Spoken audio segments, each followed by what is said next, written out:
Hey, how's it going, everybody? This is Joey Galvez, one half of your host of Explain Yourself, and I want to let you guys know about a really cool book from our friend of the show, Eli Shockey. This one is called The Greylock, and it's a story where magic is a commodity. Potions are sold at corner stores. Orcs and dwarves earn a living in cubicles, not on the battlefields. But there are those who resist the house's magic's laws. Branded a criminal and forced to live as a wand for hire, there is a spell slinger they call the Greylock. Check this one out. You guys can pre-order issue 3 right now with code JAN241939, and make sure you guys are heading over to your favorite LCS and letting them know that you want Greylock number 3, and maybe pick up the first 2 issues.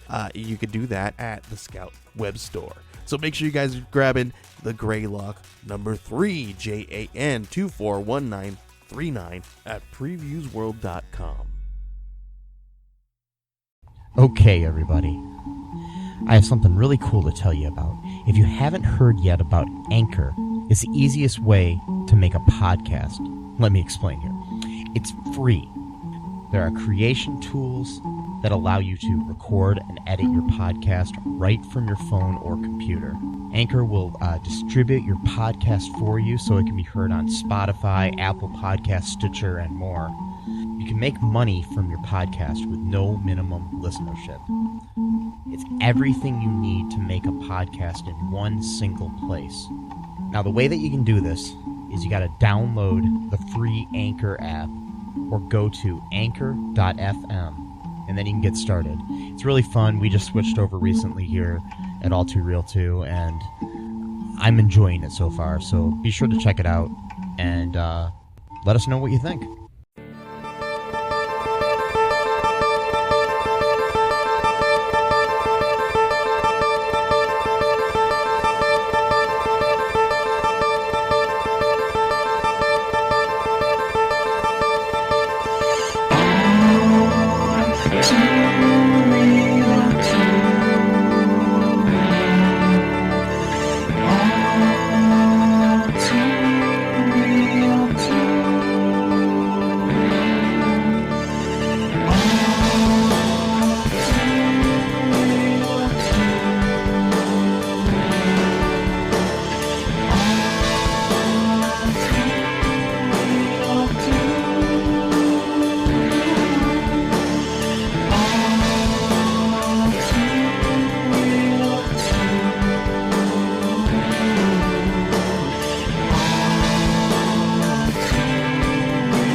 Hey everybody, welcome to the latest episode of All Too Real 2.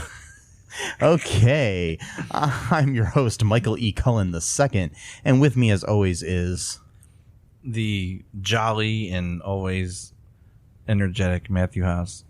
You sound energetic, Matt. Yeah. Are you okay? No. What's wrong, man? What's wrong? The movie we watched, I did not like it.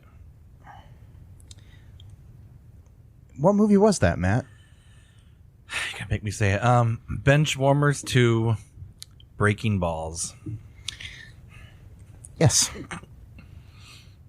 Because we didn't quite say enough with Benchwarmers 1. They needed to make a sequel. Yep. Direct-to-video sequel, in fact. Mm-hmm. And it came out in 2019.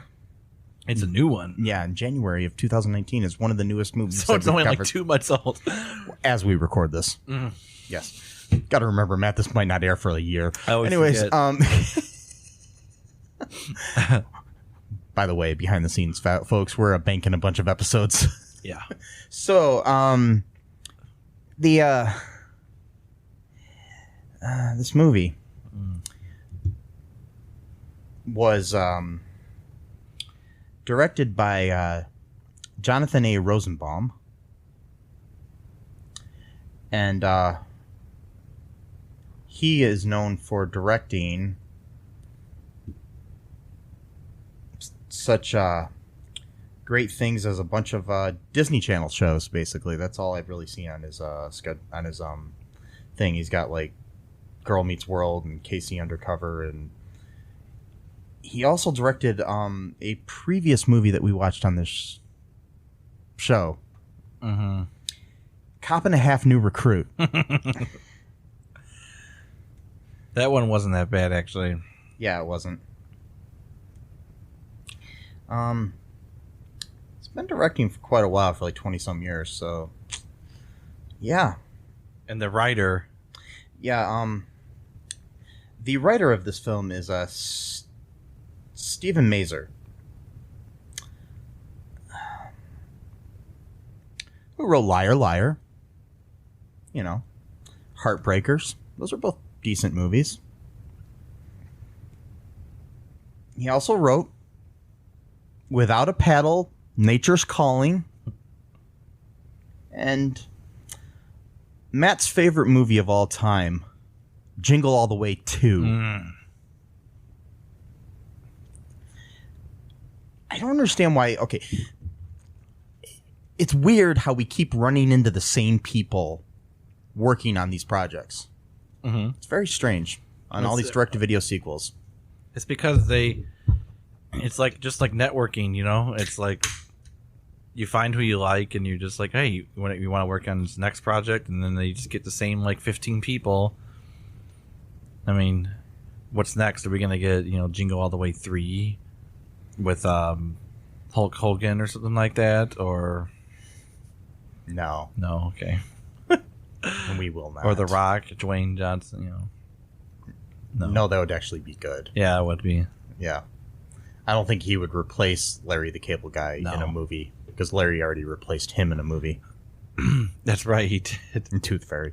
Yep. Anyways, No, that's my favorite movie, The Tooth Fairy 2. Oh, yeah. Not Jingle All the Way 2. No. That's my favorite one. Yes. So, Fat Man and Hagen. Yes. So, this movie. It is in existence. It exists. Here is the short synopsis of the movie. A freak accident ruins a guy's chances at playing professional baseball. He joins a competitive softball league for lawyers. That is the description. That's awesome. That should be the whole. Yeah, that should be it. That should be the whole description right there. Yes, that is the description that they give us on the Internet Movie Database. And it's not even true, really. For one thing, the accident didn't actually permanently injure him from playing baseball. So they messed it up a little bit, the fact that he couldn't get signed to a league. Initially, major league, but it wasn't like he was. But he gave up because it psychologically damaged him. Well, yeah. Yeah, so that did hurt him. I guess, but... It didn't physically prevent him from playing baseball. It just mentally prevented him from playing baseball because what happens, folks, is if the title didn't give it away, Breaking Balls, the star of the film, Chris Klein, from American Pie fame, and The Flash, and I'm sure he's been in other things too, but he's been in a bunch of stuff. And he's famous for spending a whole Mud Hens game talking to my dad. Is he famous for that, or no? Just to me. Oh, okay. Yes. My dad used to be a bartender at the Toledo Mud Hens games, and back when Chris Klein was dating Katie Holmes, they came to a baseball game, and Chris just asked my dad, "Is like, hey, is it cool if I just hang out here by the bar with you for the game?" And he's like, "Yeah, sure." And so he just sat there and talked to my dad for like few innings of the game or something. So yeah. So that's what. So when you go to his Wikipedia page, it says, American Pie 1 through 3, or also all of them. And no, he's in 1, 2, and 4. 1, 2, and 4. Yes. And then also 1, 2, and 4, a bunch of other stuff. And he talked to your dad at a Mud Hen scheme. It's going to be on the what he's known for. Yes. It's the conversation he had. Yes. He talked to Michael Edward Cullen the first. Yeah. About a bunch of stuff, just shooting, just talk about life. And my dad had no clue who the hell he was. Right, which makes it even cooler. Yeah. So it stars him. Yes. And then also John Lovitz is in it. Yes. And Lachlan Monroe, who is currently on Riverdale, I believe, and some other things. But yeah. Anyways, he's a Canadian actor who's been in like everything shot in Canada, including Riverdale. Anyways, There's a connection there. Chris Klein and him are both on shows produced by Greg Berlanti. Oh, see, because Greg Berlanti produces Riverdale and The Flash. See, So- it's a networking. It works. It Okay. works. And that's a good sign though, because that means that all we have to do, we're just one successful or semi-successful person away from networking to get our shot into being into that orbit. Yes. And then we'll just get jobs based off that networking. I think we need to move to Vancouver. Yeah, I think so, because that's where it seems like all this stuff is happening. Yeah. Because that's where this movie was shot. Unfortunately, Vancouver is very expensive to live in. Yeah. But, and I think it's kind of hard to become a Canadian citizen. It is very hard to become a Canadian citizen. So, I guess we're stuck here in Trump land. Anyways, Damn it. Chris Klein's character of Ben gets hit in the balls, yep. as the title "Breaking Balls" suggests. Why was he not wearing a cup? That's what I want to know.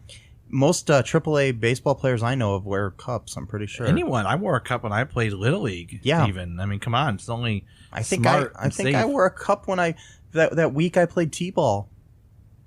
I mean, yeah. That week I played The t-ball. week, yeah. Yes. Well, you never know. You can accidentally hit the ball and it could ricochet and then hit you Yeah. right there. So I played t-ball for a week, Matt. that's cool. It's a great career, man. Yeah. Then I got chicken pox, and I had to sit out the rest of the That season. sucks. Wow. Benchwarmers 3, Breaking Pox. No, Yes, No. it'll be the story of my life. I could have been a major league baseball Yeah. player, but I got chicken pox. And then that was, T-ball. We're gonna build a time machine. Here's Yeah, the story. okay. We build a time machine. We go back and we find 5-year-old Mikey or 6-year-old Mikey or whatever I was, and we're like, hey, don't go hang out with that kid who has chicken pox. No. Because he or she's going to give you chicken pox. I don't know who gave it to me. I'm not really sure. It was probably just going around the school. And then, or my friends or whatever. And then I got it and I had to spend most of the summer with chicken pox. And now I have a little scar in the middle of my forehead because of it, because I picked at a scab. Oh, wow. Anyway, yeah. So there's always that, man. Yeah. So what were we talking about? Benchwarmers 2, Oh, okay. Yeah. So yeah, don't steal my time traveling chickenpox film idea, folks. If you listen to this, Don't do it, because we have it on recording right here that started here. Yes. The idea came from here. Yes, So. and if I go to the theaters and I see a time traveling chickenpox movie, now that just sounds like chickenpox or time traveling. Yep. Okay. Anyways, Wow. so he gets hit in the balls, and then he basically loses his career. And little note: the announcer at the minor league baseball game that he's playing is played by Jonathan Silverman. Okay. Yeah, who used to have he had a lot of success in the 80s and 90s as an actor, and obviously he's gone far to become the announcer in Benchwarmers 2, Breaking Balls. In one scene. Hey, well, he's still going. He's not going to allow, I loved Jonathan Silverman. Well- I thought he was hilarious. He's a great actor, and I'm just like, why are you in this movie? Sometimes when you get knocked down, you have to get up again. And maybe Never going to keep you down. Maybe that bench warmer. Maybe he's gonna pull up on that bench, and that's gonna take him to new heights. I don't know. Yes. Chumbawamba. Anyways, Chris Klein, who I also love, by the way. I do. I really like Chris Klein as an actor. Mhm. Anyways, he and John Lovitz are probably the saving graces of this film, Yeah. because I love John Lovitz. I Lovitz him. You love it. The John Lovitz. Yes. Okay, so he gets hit in the balls. He his wife is pregnant at the time too, and so then he ends up getting a divorce. The kid grows up. He becomes a lawn care maintenance guy. Yeah, like a guard, like just mowing lawns, Mowing grasses whatever, and stuff. trimming, bushes or whatever.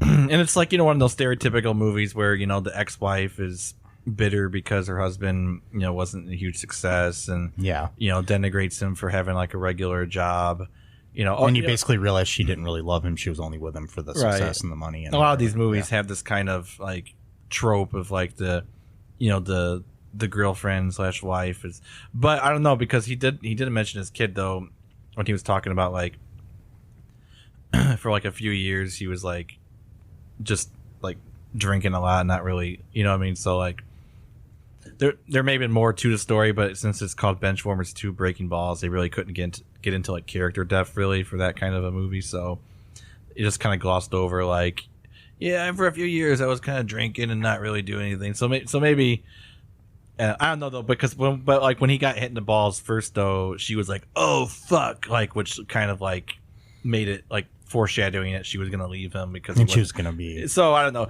Again, it's called Benchwarmers 2 Breaking Balls. I'm not sure if they put too much thought into like relationship issues and how that actually comes across on screen, or writing of any kind. Yeah, exactly. Anyways, No offense, Mr. Mazer. Sorry. Anyways, I did enjoy Liar Liar. Yeah, that was good. Yeah. Okay. Anyways, oh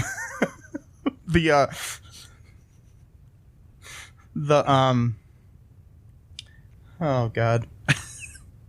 So then he ends up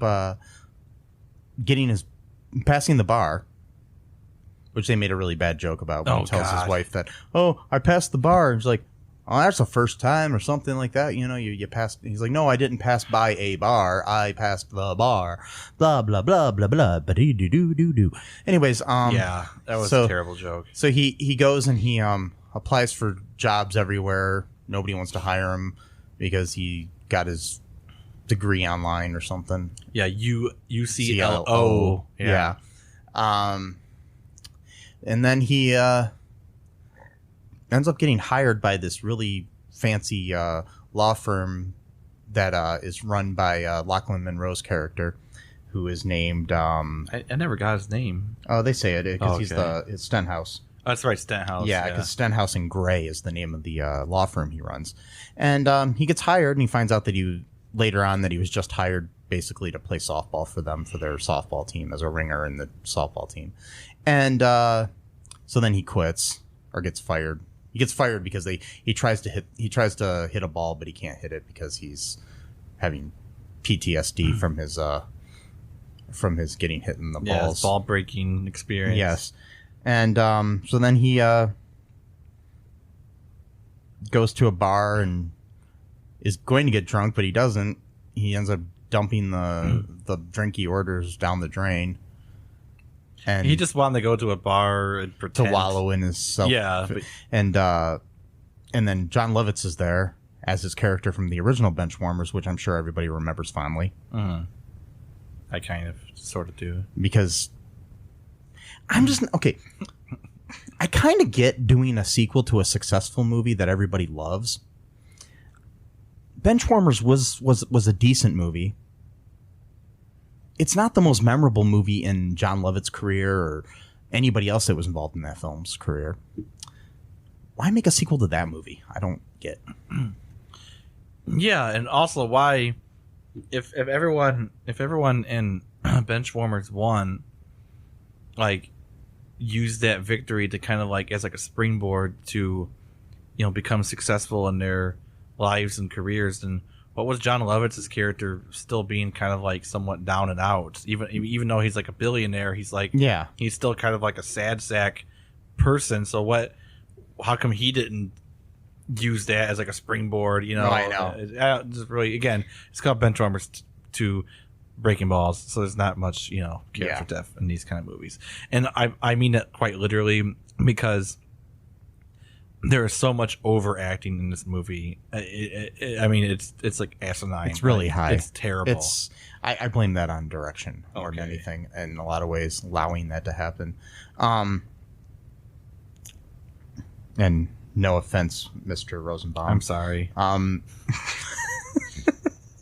I say this stuff because I hate myself mainly, because I wish I was in your position right now, being able to actually write or direct movies and get paid for them, even if they are like cheesy, stupid movies.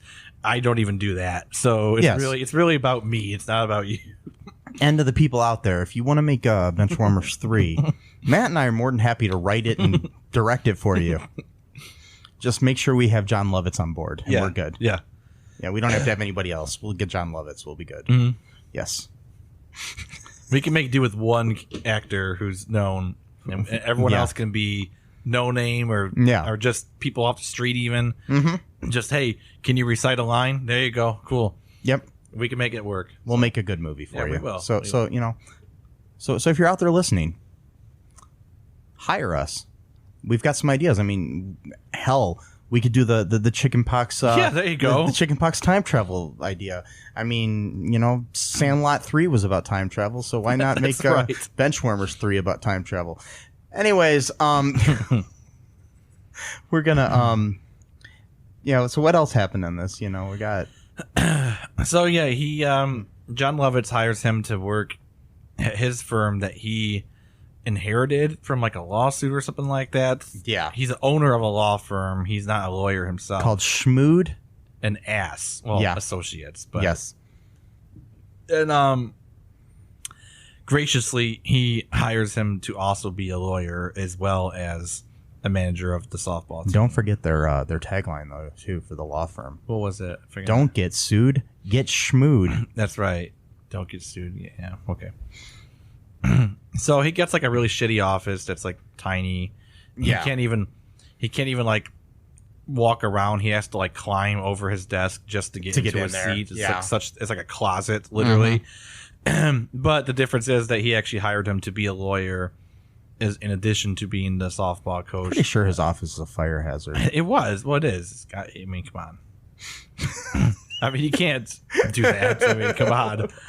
If anyone saw that was not up to code at all, and they get sued. But anyway, so he ends up managing their softball team. Of course, they're no good, and everyone's overacting, like just a complete caricature. Yeah, they're all like crazy and wacky people. Like, I mean, it's like the ragtag bunch of misfits, but it's like nobody ever acts that way at all. There's a guy in a scooter who's there just because he wants to dodge rush hour traffic. Yeah, like he doesn't want to drive during rush hour, so he's just gonna hang out and practice or whatever. There's the woman that thinks she's pregnant with a dead guy's baby. There's a hot chick. Oh, of course, who's offended by everything. But the joke is everything she says is accidentally an innuendo when she's talking about like taking a big load and her back's up against the wall, and then he says, "What's your favorite position?" and then she slaps him. So that's like, of course, that's like the angry feminist trope, but who also says sexual things but doesn't know it, but she's super hot. So it's weird. I don't know. Whatever. I'm not even sure what they're going for, but it's just stupid. And she joins the team later on, I think. And then there's a Sikh guy named who says he's sick and not Sikh. He says he's sick. He pronounces it sick instead of Sikh. I think sometimes people can pronounce it either way. I guess I'm so. not sure. I'm not sure, but his name's Kashmir. Because one of my friends in high school, he said something like, this friend of his, he said she's sick. I asked her, what was wrong with her. He goes, no, she's not sick. She's sick. And they did the same joke in this movie. Yeah. That literally happened to me in high school. Because I was wondering, because I saw her walking around, I'm like, she seems healthy to me. God. So good old Prakash. He was a cool dude. Anyways, we're gonna keep you on your toes here, feet. We're gonna keep you on your toes here, feet.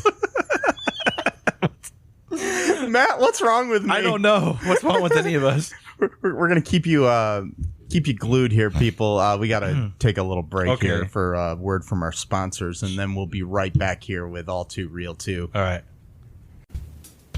Hi, folks. This is Michael E. Cullen II from the podcast that you're listening to right now, along with manager Matthew Haas. You got promoted? Yes. Damn it. Okay. Anyways, folks, do you like the show Superstore? I don't know. I asked the folks and nobody's answering me. Because they're not here. Oh, but we love it. Yeah, we love it, though. Okay, folks, if you like it as much as we do, you're really going to like the Super Story podcast, which is a podcast where Matthew and I go episode by episode and give our little opinions and thoughts on it. Sometimes we have guests, sometimes we don't. Just depends on how we're feeling. Yeah. And, so if you like this podcast and like our little crazy banter, then you should definitely check this out. Or I might get sad. And when I get sad, it gets pretty sad. yeah, So I can't deal with him when he's sad. no one can really. So Yeah.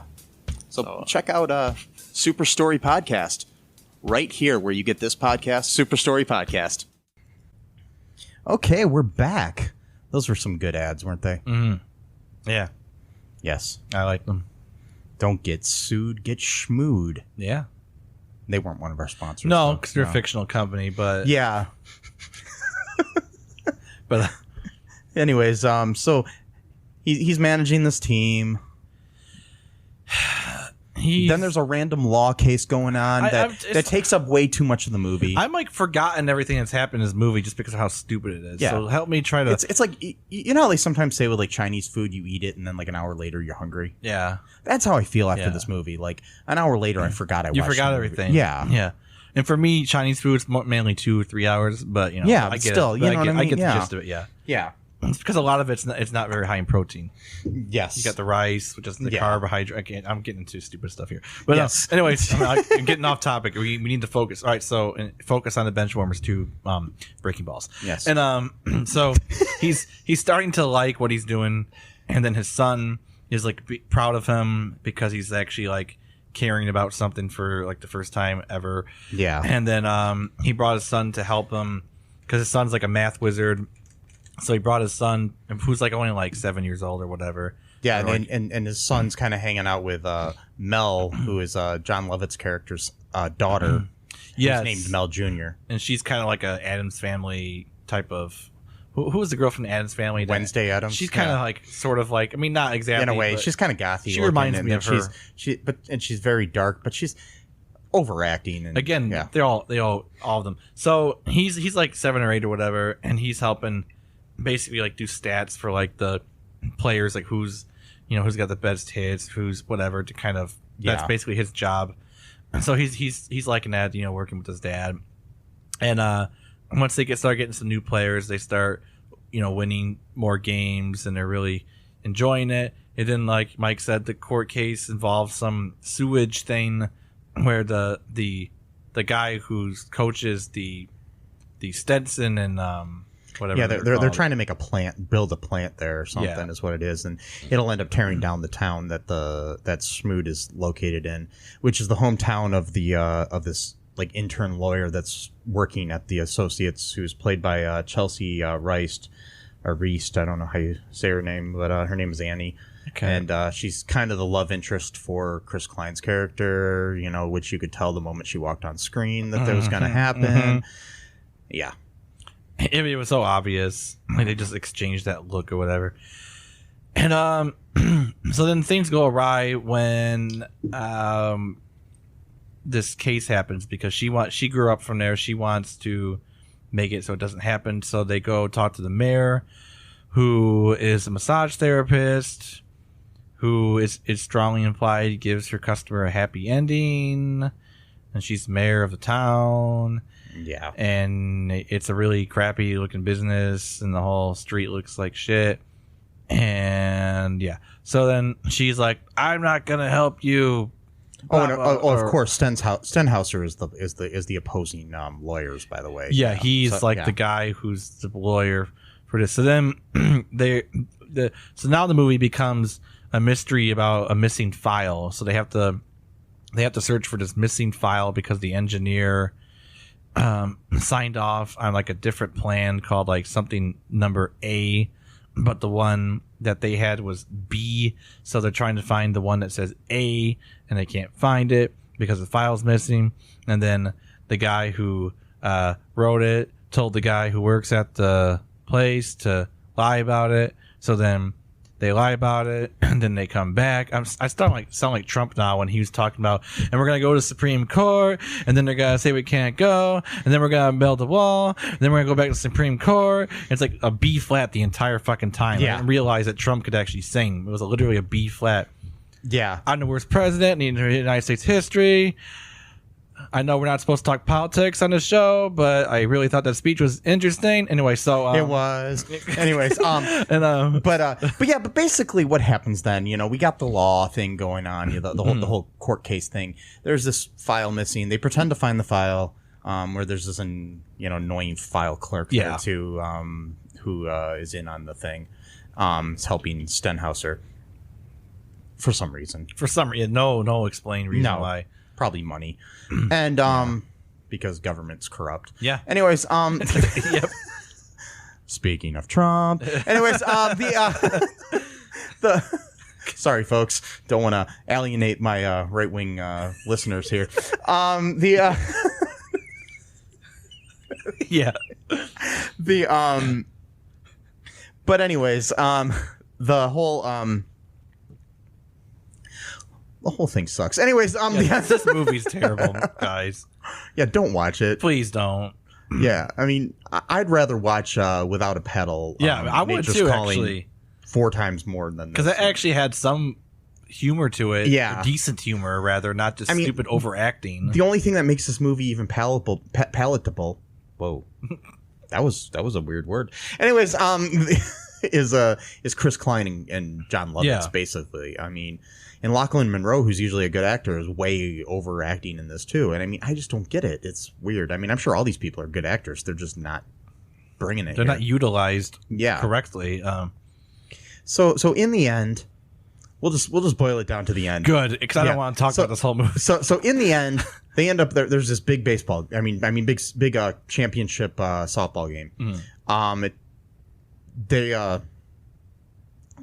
John Lovitz in the middle of it ends up making a bet that that'll basically mean that the town will not be destroyed, Yeah. and if the Benchwarmers win the game against the Stenhouser douchebags. I don't know what their team mascot is. So I'm Cobras, just gonna I call them think. the douchebags. Yeah. Anyways, Yeah. they so in the end they win. But don't forget the fact that his ace in the hole was helicoptering the pitcher that pitched and broke his balls. Yeah. He paid him like, I think it was like $20,000 for an hour to be there to throw a pitch at Chris Klein's balls. Anyways, and also the one chick goes into labor, and so then they had to bring in a new player at one point. Oh no, they brought in a new pitcher because the pitcher stopped pitching. They brought in the one new player, which was Ben himself, Chris Klein's character. Yeah. And then they also brought in a new pitcher, which was the Annie lawyer that hadn't, because we found out earlier.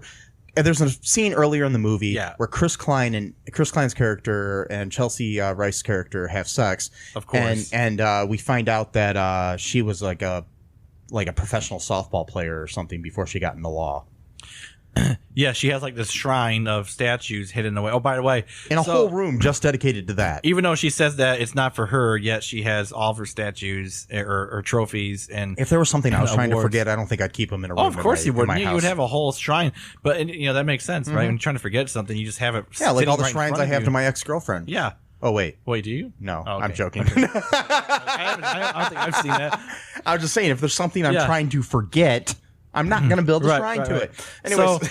So by the way, talk about the overacting again. So next time that you wake up after making love with your girlfriend or boyfriend or whatever, and you have to pee, please make sure that you announce and sing song to yourself that you have to go to the bathroom. While you're in the hall. It's like, yeah. Gotta find a bathroom. Gotta find a bathroom. Gotta pee. Gotta find a bathroom. Gotta pee. Gotta find a bathroom. Gotta pee. If you don't do that, that means you don't have to really go to the bathroom. You got to make sure that you hold your private area and squirm around and sing song about having to go to the bathroom. You got to announce it to someone, some ghost, spirit, something. I do that all the time. Yeah, well, Yeah, I've done. I mean, your bathroom's like literally right next door, to my bedroom. So that's kind of but yeah, I still can't find it ever. Okay. It's weird. In my own apartment. Wow. I can walk out of the bathroom and the bedroom, and I'm somehow out in the hallway of the apartment building. It's weird. I don't know what the hell, And I end up having to use the neighbor's bathroom. Well, that's weird. What? Huh? Hey? I don't think you have community bathrooms. No. Good. That would be kind of fucked. It's not a dorm. God, community bathrooms. Yeah. Anyway, but so that's how he So that's how he finds out about the trophies, because when he was looking for the bathroom, somehow he opened up the other room. That's what it was, and he found all these softballs with like sitting on top of like golden gloves or statues or trophies, whatever. Like pins, not pins. What are they called? Banners, not banners. Like when like a pig wins an award, it's like a circle with like a flag on it, kind of ribbon. Ribbon. There you go. A bunch of ribbons. Like when a pig wins an award. You know what I'm talking about? Like when they have like the best pig or whatever. The state fair or something. You know what I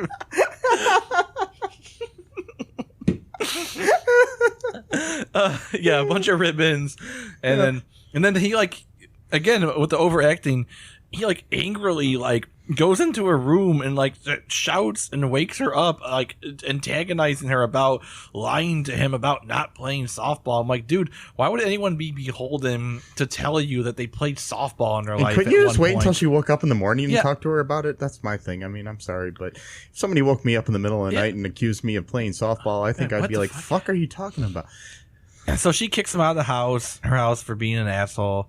And then he's like, I still have to pee. And like you said, what did you say after he said that? I still have to pee. Oh, I can't remember. You said like she never knew that you had to pee at all. Yeah, that's true. Yeah, he announced it to himself, not to her, so she had no idea he had to pee. As far as she knew, he was just snooping around her house. Yeah. I mean, I would have kicked him out if he was doing that. Yeah, going into secret trophy rooms. Like I fall asleep. If I were to have a lady friend over and I fall asleep, I don't want her snooping in the drawers and the doors of my apartment.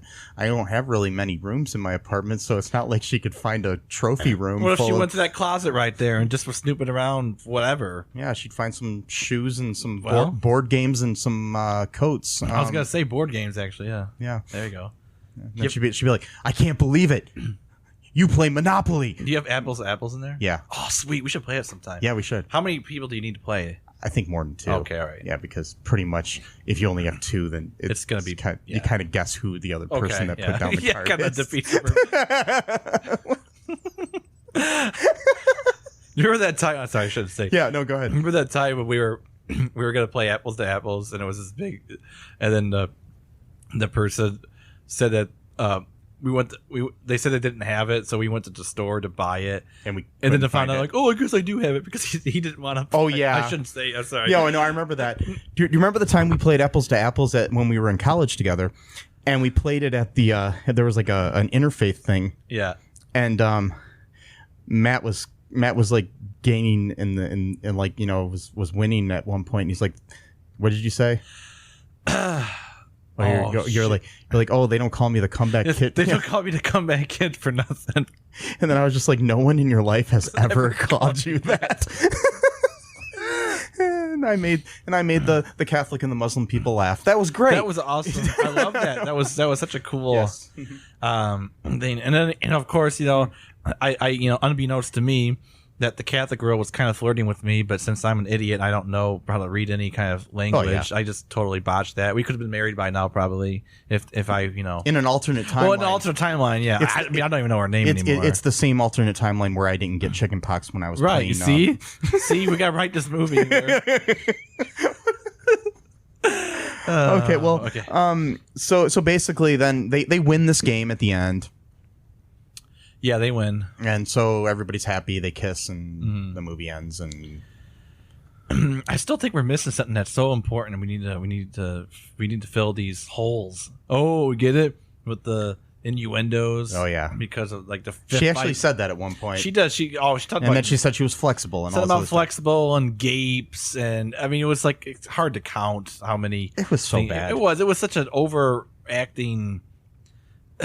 Anyway, Well, see, I mean, they're okay. The thing is, you can do the innuendos with somebody and they don't realize they're saying them in a good way. Like on Brooklyn Nine-Nine, the character of Charles Boyle does that a lot. Well, he'll say something that is completely an innuendo and he doesn't realize that it's an innuendo or it means something else. You know, he'll just say that. You know, it's like we can both get the guy off, right? You know, something like that, which is one thing. But if you just like pile it on and on and on and on and on with a bunch of them all in like 5 seconds. Well, she's talking about like gaping holes and taking a massive load and her back up against the wall. I mean, it's obvious. Yeah. Like it's not even trying to hide it. And then of course, like when she gets offended when he's like, "Oh, what's your favorite position?" Like again, that like I don't mean to harp on that thing, but like that's like such a motif of like the offended feminist thinks everything's about sex, but you get it. Everything she says is about sex. Isn't that funny? It's like it's kind of lazy and stupid, but whatever. And especially in 2019, I can understand like in 2002 when Slapshot 2 was made. Yeah, but this is 17 years after that, and they're still doing this. Come on, like find another way to be funny, please. Yeah, whatever. Well, anyways, let's take another break for a word from our sponsors, and then we'll come back and maybe look at some reviews online and stuff and see what other people might have thought of this movie. Okay. Hey, folks, this is Michael E. Cullen II from the podcast that you're listening to right now, along with Matthew Haas. We just wanted to tell you about our great podcast called Super. It's called All Too Real. And on that show, what do we do, Matt? We watch biopics, and then we talk about whether or not the movie matched up with the real story or not. So it's a lot more exciting than that, though. Yeah, so we analyze the real story and the real story. Get it? Get it? Real. You know? Yeah, they're spelled differently, folks. You can guess which one I said which way. Anyways, so sometimes we have guests, sometimes we don't. But we talk about great movies like Shattered Glass and The Social Network and Futile and Stupid Gesture, among others. Those are some of the ones that we've covered so far, and we're going to cover a lot more. So please subscribe on Stitcher, Apple Podcasts, Google Podcasts, wherever you find your great, fun podcasts. And be sure to share it with your friends. Do it. And make sure you're not afraid to get all too real. Bye-bye. Any day, Quaff. I'm ready. When you need magical appraisal, you won't find a wizard as wizened as Wizard Quaff. The world is expendable in the grand scale of my hatred for creatures beyond my understanding. And you, Magus Elgar. Even if he has some peculiar preferences. Abominations! Curb your tongue, lest you uncork my lust for opiates! You can hear Wizard Quaff and his exciting adventures in the upcoming radio comedy, Magus Elgar. Visit MagusElgar.com to download your copy today. Okay, and we are back. Back from break. Back from the break. And now it's time to break balls. Anyways, so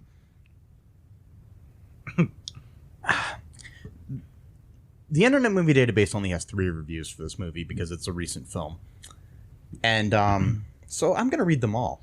All right, do it, man. Okay. Let's do it. The first one is a very short one, 1 out of 10, from Goxgit Xit. Okay. I'm trying to say their username. Goxgit Xit. And I don't know why I'm saying it with like a Russian accent or something there, but it's man. It's got to be. Anyways, sequel rule number 1.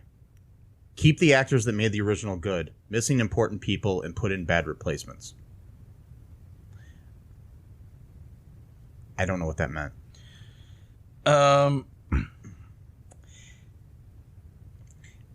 Okay, and now here's the second one, which is from Sikada.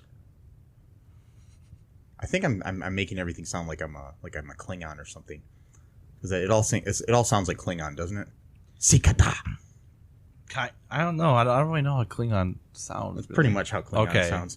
Anyways, so this one, it says an easy to like movie, 9 out of 10 stars. Benchwarmers 2 Breaking Balls is a hoot to watch and laugh with. This movie works because from start to finish, each actor comes across as taking their role to heart, but not seriously. In other words, they each did their best to have fun and that makes it fun for the audience. The plot is charming, each character is engaging, and the dialogue is spot on for the story. It's every bit as... And that had an exclamation point at the end of it for some odd reason. Okay, It's every bit as good as the original, and a must-see lighthearted comedy to brighten your day. Is it lighthearted, really? Yeah, I don't know. And then here's the last one from Zizcox. I'm determined now. I'm just going to read everybody's username like I'm a Klingon from now on. Okay. Anyways, I don't know how annoying that'll get. I'll probably forget by the next time we record. Anyways, probably will. Okay.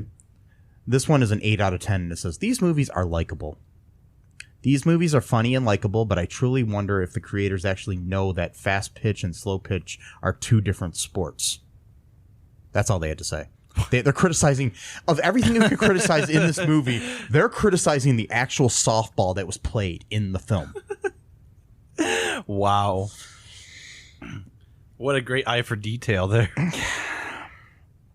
So it's not the overacting teammates, the guy who looks up to the sky for Monica, who cheated on him with some other guy. Oh yeah, some stereotypical Hispanic guy. And he's always looking up to the sky as though she's dead, but she's not dead. She's alive. She appears in the film. So what? After she cheated with them, does she just become an ethereal spirit that lives in the sky now? And then you've got like a stereotypical Canadian who drinks too much. Yeah. But none of that. No, it's because they used a fastball, not a softball. And your favorite scene and my favorite scene in the whole thing is when the Canadian passes out, and the ump says, "I think he's dead," and then Chris Klein's like, "No, he's just Canadian." Yeah, I did not even get that at first. Me either. I was like, "What does that even mean?" I said, it's like if someone's like, "That guy sure loves to eat clam chowder. Does he like clam chowder?" No, he's just Australian. Okay, I'm not sure what that has to do with anything, but I don't know. I'm not sure. So, my analogies aren't good. I think you just like clam chowder. Yeah, I do. I hate it. Anyways,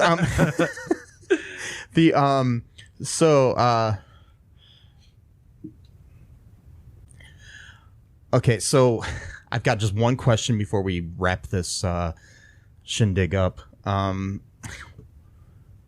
If you could make a sequel to any sports film, what film would it be? And what would the sequel be called? Oh, let's see here. Any sports film.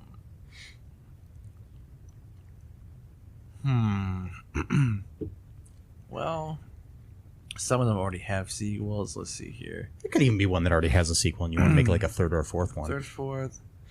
I would say... Damn, I wish I watched enough sports movies. I'm trying to... I can't... Jog my mind a little bit. Give me some ideas of sports films. Oh, there's Major League. There's course. Rudy. There's, I don't know. Slapshot. There's, We already did Slapshot. Mighty Ducks. Too. There's, they made a few Mighty Ducks films. Yeah. Damn it. Oh, God. Please, I gotta come up with like a funny title. All right. Okay, I think I've got one right now. All right, so the great classic Air Bud films, right? Yes. About the dog that can play basketball, soccer. I got one I think would be cool about where Buddy, as he is colloquially known, is now doing Russian roulette. It's Air Bud 15. Wag the trigger, baby. Okay. Doesn't make any sense, but no. I've got a couple of really dark ones based on true films. Yeah. Okay, the first one would be Rudy selling cars, and because I'm pretty sure that's what Rudy Rudiger ended up doing after a while. He was selling cars. Hey, man. I mean, no, makes big, good money, but it'd be an interesting sequel. Him as a car salesman. It's just about him being a car salesman. Yes. It's not. It's not actually. Hold on. After you're done with that, I got another Airbud one. I think I sent this to you once a long time ago, actually. Okay. And let me think of another one here too, really quick. Okay. Let's take a. Want to take another break? Nah, we don't need another break. Cool. I can think of it really quick. Well, I think I got another dark one. So, all right, this one be a really dark movie. It would just be called Radio Dead Air. It would just be his funeral for like 2 hours. Sorry, that's bad. It's really bad. That's bad. So, most funerals don't even last for 2 hours. I know. Maybe an hour and a half. Yeah. So, that's for like real ones. And I was thinking, like, like I'm saying, I still want to do those. I think that the cutting edge movies need to become horror films eventually, and you just start slashing people with ice skates, because I think that would be good. I like that. I still like mine. Cutting edge 7 blades for 7 brothers. Yes, I like it too. And that could be a double meaning. That could be like let's say the female figure skater. Every time she doesn't like one of the guys that tries out, like these 7 brothers all try out to be her partner, and every time she doesn't like one of them, she just slits and throws or stabs in the back with a skate. Yeah, yes, exactly. It's perfect. I like it. I'd watch that movie.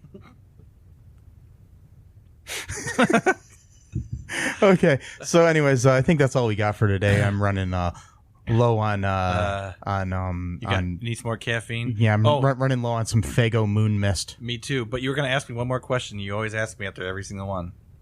Yes. Yes. Hey, Matt. Yeah. Would you recommend this movie to anybody? I would absolutely not recommend this movie to anyone. I'll tell you why.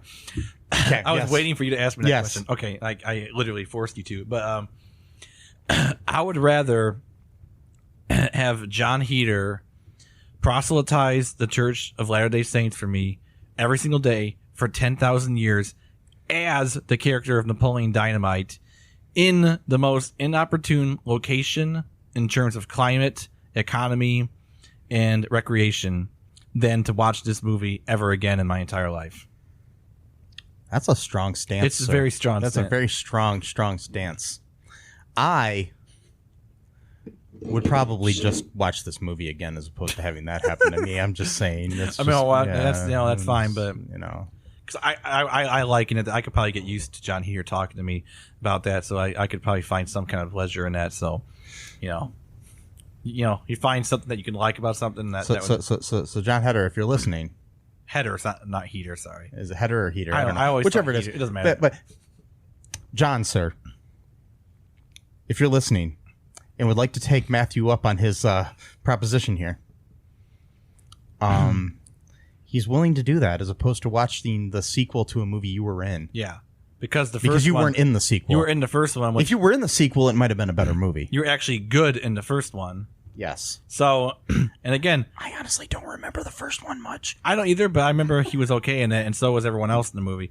But it was, and the thing is, they didn't overact to the point of just being a complete caricature in that movie either. Yeah. But anyway, so yeah, I'm not really opposed to hearing you talk about your religion. So, go ahead and talk to me about it for 10,000 years. I'm okay with that. I probably won't convert, but I'd like to know more about it and become sort of academically aware of it and become somewhat of a scholar of it. And then who knows, that can actually come from something can come from that, and we can create a school and teach people, and then make money, and then that way we can further the economy from the bad place that has a bad economy. Maybe you could make a sequel to Saturday's Warrior. What's that? It's a great Mormon film that everyone should watch someday. It's a cheesy musical. It's quite possibly one of the most amazing films I've ever seen in my life. Okay. And I'm saying that all sarcastically. But anyways, yeah, I would rather watch Saturday's Warrior than watch this movie again. Cool. Okay. Anyways, be sure to check us out on social media. Share this with your friends, and if you can, review us wherever you review people like us and these podcast things out there in the interwebs. The series of tubes. The tubes. There's tubes? series of tubes. That's what the internet is, isn't it? It's a series of tubes. Sure. Yeah. That's what the guy who was in charge of the internet in the government, like in 2006, said. He said the internet was a series of tubes. Again, I love our government. Yeah, it's awesome. They're so smart and amazing. And if they're listening to this podcast, don't kill me. Anyways, so we'll be back maybe next time with more All Too Real 2. And until then, sayonara. Bye-bye. Bye. Thanks for listening to All Too Real 2 podcast, a Cullen Park production. Produced and edited by Michael E. Cullen II. Music by Matthew Hawes. Subscribe and share the show. Visit us at cullenpark.com.